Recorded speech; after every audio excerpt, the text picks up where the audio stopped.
జిల్లా అసోసియేషన్లలోనే భారీగా అవినీతి ఉందని ఆవేదన వ్యక్తం చేస్తున్నారు క్రికెట్ ప్లేయర్లు. హెచ్సిఏ వరకు కాదు, ముందు జిల్లా టోర్నీలకే తమను సెలెక్ట్ చేయడం లేదంటున్నారు.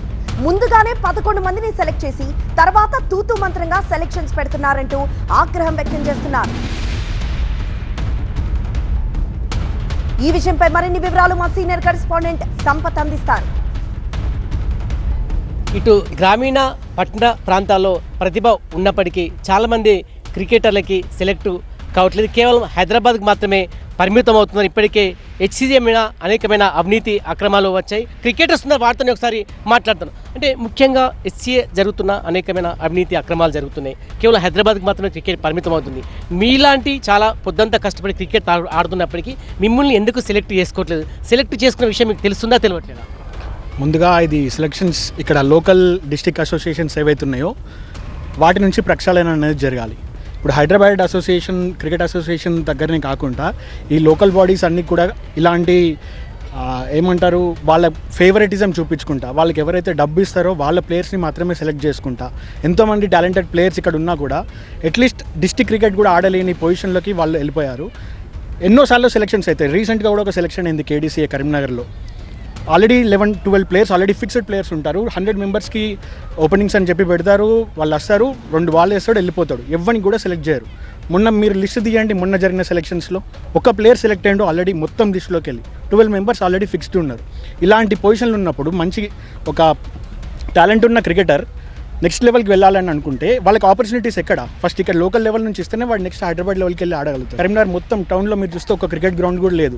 ఇంతకుముందు సర్కస్ గ్రౌండ్ ఉండి అది తీసేశారు. ఎస్ఆర్ఎస్ కాలేజ్ గ్రౌండ్ ఉంది, ఆ కాలేజ్ వాళ్ళు కూడా పర్మిషన్ అందరికి ఇవ్వరు. స్టేడియం కూడా మొత్తం అది అన్ని వర్క్స్ అవుతుంటాయి. అందులో హాకీ గ్రౌండ్ ఉంది, అక్కడికే డివైడ్ అయిపోయింది. కరీంనగర్లో గ్రౌండ్ అనేది లేదు. హెచ్సిఏ వాళ్ళు ఇంతవరకు ఇక్కడికి వచ్చి విజిట్ చేసిన వాళ్ళు లేరు, ఎవరు చూసిన వాళ్ళు కూడా లేరు. లోకల్ బాడీస్ కూడా అంతే, అసలు ఎవరు పట్టించుకునే వాళ్ళు లేరు. ఎంతోమంది క్రికెటర్స్ లోకల్ ఉన్న వాళ్ళు కూడా హైదరాబాద్కి వెళ్ళి కార్పొరేట్ లీగ్స్లలో క్లబ్స్లలో ఆడుకుంటే వాళ్ళ టాలెంట్ ప్రూవ్ చేసుకుంటున్నారు తప్ప అదే ప్లేయర్స్ ఇక్కడ సెలక్షన్స్లో మాత్రం సెలెక్ట్ అవ్వరు. మామూలుగా చాలామందికి ప్రతిభ ఉన్నప్పటికీ బ్యాక్ డోర్ నుంచి సెలెక్ట్ అవుతున్నారు. ఎలాంటి ఇబ్బంది ఎదుర్కొంటారు? బ్యాక్ డోర్ నుంచి సెలెక్ట్ అవుతున్నారు. ఎందుకంటే నైట్ టీం మొత్తం 11 మెంబర్స్ని స్క్వాడ్ని సెలెక్ట్ చేసుకుంటున్నారు.